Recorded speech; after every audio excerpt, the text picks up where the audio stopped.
So we're on our last week of this project, so last week of February, and next week, big new project, new theme. What I'm going to do next week is a very basic watercolour course. So that'll be, sorry, not next week, but next month.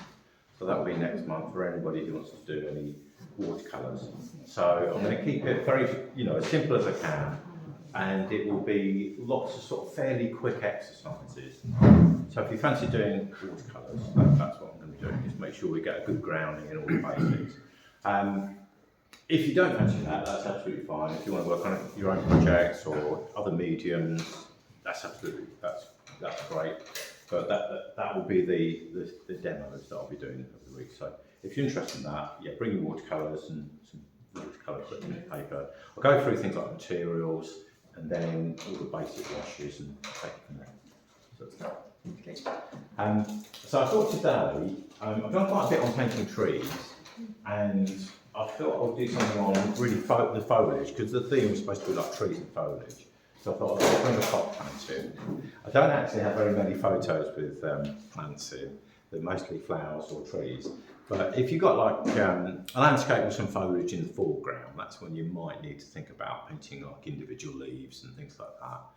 So that's the thing that I thought, just for a change, I use acrylics. I've done quite a bit of oils and some watercolours with this project. Last week I did watercolours. So I thought I'd use some acrylics, but I'll use it in more of a watercolour way.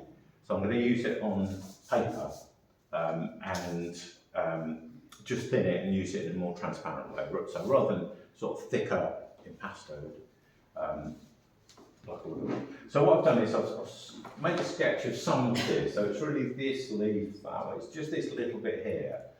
And I find sometimes with drawing things like plants, quite often I find it easier to just start in the middle. Another way would be maybe to start at the top and just gradually work my way down into the middle and out that way. Yeah, I think I started with this leaf here, which is this one. Which is actually probably wants to be a tiny bit longer, but sort of bring that out a little bit.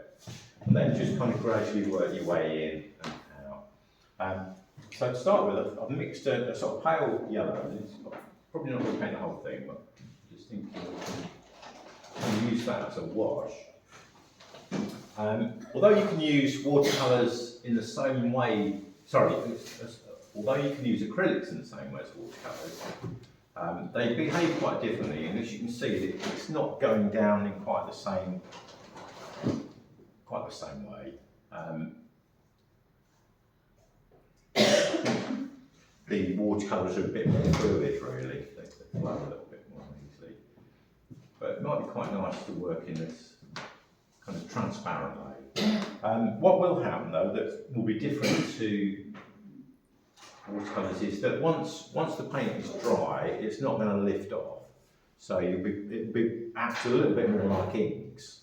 And actually you can get acrylic inks that probably are a bit more fluid than these acrylic paints. So I'm thinking to sort of work in a kind of base layer and then gradually go a little bit darker. Just get a bit more water on that. So I've used a bit of lemon yellow and a little bit of ultramarine blue so far. But you see, it's not really sitting that well as I wish. Perhaps I needed a slightly bigger brush. Just try and get that to sit down. More fluid. Let's try that. Yeah, so I find that acrylics tend to hold the brush marks a bit more than watercolours or oils. And then from there, I'll just gradually go darker, so add some darker here. Perhaps mix a darker mix. I've got some blues, a little bit of brown, and mix that in.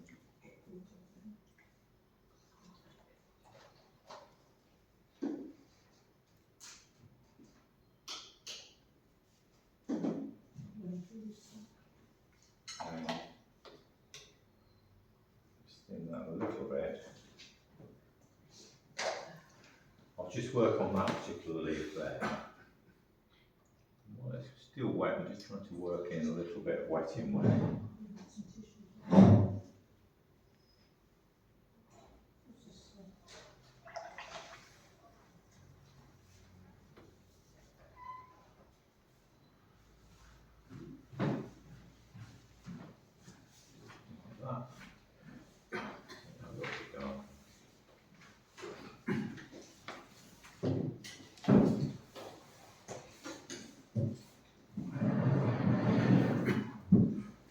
the idea is that you can build up almost like a transparent glaze. But yeah, that is definitely behaving quite differently to how watercolours would behave. So with this leaf here, I want to keep some of the light and just get some little bit of shadow behind there, just into there.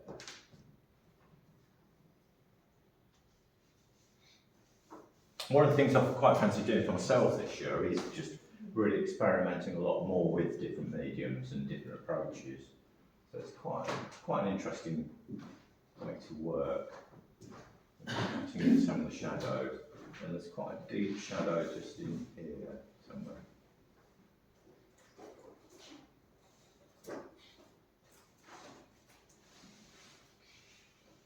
Let's say it really does tend to hold the brush mark, so I think you've really got to be careful which brushes you use, otherwise you can end up with some really clumsy, awkward looking brush marks.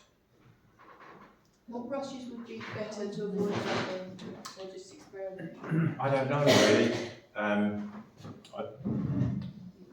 I think it's more the thing about like choosing which size, like not going too small.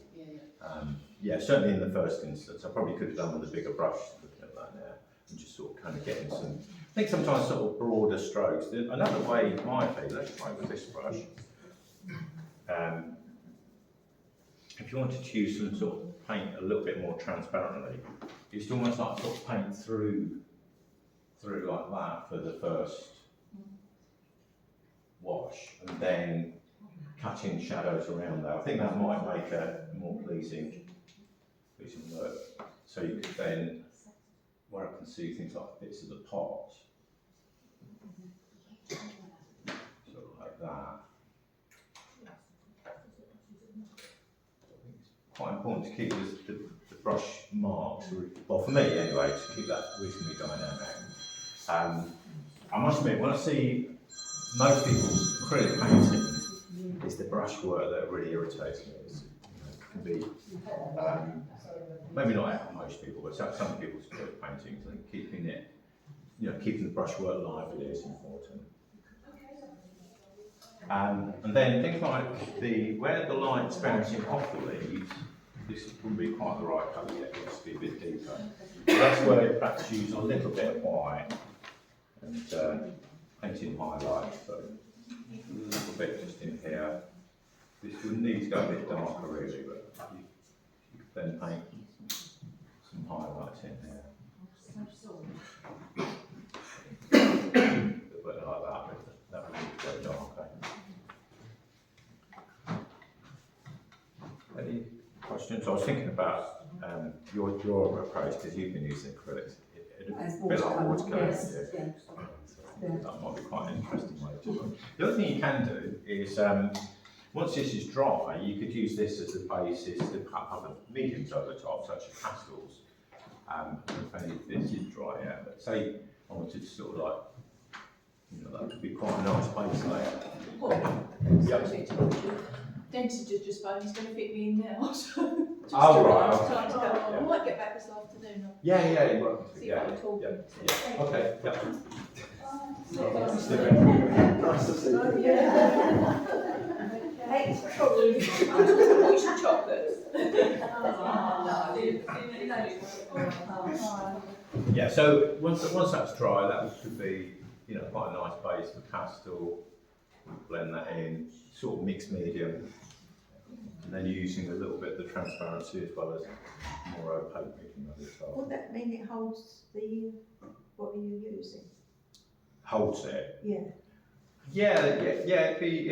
I suppose it's still always going to.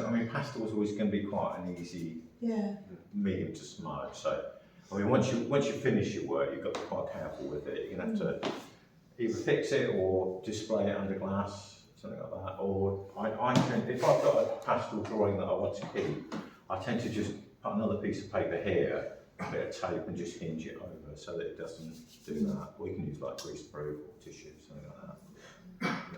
Does it cover the pencil over, or if you do the initial drawing? Yeah, I think it would. Yeah. That's right, I think so. Yeah. And I find even with watercolours, that one, I sort of did that just to get but there's the pencil lines are very much long, really well done. Yeah, yeah, can be quite nice.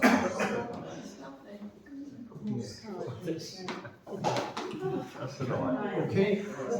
Yeah.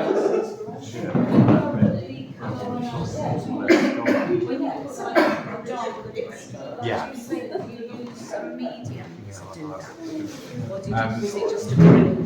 You probably could do. I haven't done. I've just used the water. You probably could use a bit of medium. Yeah. Yeah. No, I just use water.